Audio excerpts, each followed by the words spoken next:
Not that we need any more examples of the greatness that comes out of North Carolina. Today, I'd like to introduce to you guys Robert Hines, okay? The Executive Director of the President's Council of Advisors for Digital Assets. But no more from me. I'll let him introduce himself. Check it out. Question. Had you personally invested anything in this space? Yeah, I know it's a great question, and I have a pretty fascinating story as it relates to this space. I was actually a college football player at North Carolina State University my freshman year in college, and I had the privilege to play in the St. Petersburg Bitcoin Bowl.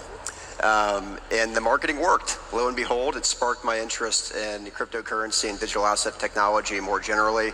I became a pretty avid trader and retail investor from that point forward. And this was, back in the day when a lot of this technology and change was considered uncouth, right? But I had a good group of friends up at Yale, and we kind of banded together and started to sort through a lot of this. And, we came to the conclusion that this technology could certainly revolutionize the way our financial marketplace works. I ended up going to law school at Wake Forest back home in North Carolina upon graduating from Yale. And I had the privilege to study under Professor Renee Hawk, and that is an intentional shout out for her at Wake Forest University School of Law. She led courses in blockchain and internet law. And this also, with no clear regulatory environment, you might be asking, well, what were you studying? And we were studying the practical applications of what a clear regulatory regime would look like.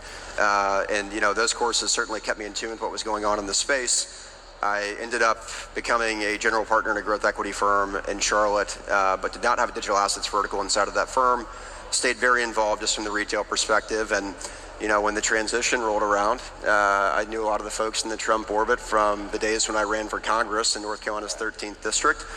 Unfortunately, fell just about a point short in that race, but it's led me to where I am today, and I'm ever so thankful for that. But they had reached out and said, "Are you willing to come in and help us, shape what this regulatory regime would look like and help us deliver on the president's promises to make the United States the crypto capital of the world?" And I said, absolutely.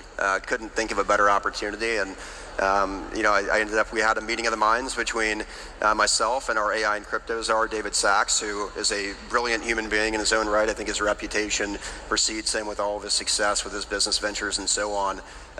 But we started mapping out what this would look like. And I think that, we're well on our way of achieving the president's goal, but there's still a lot of work to do. So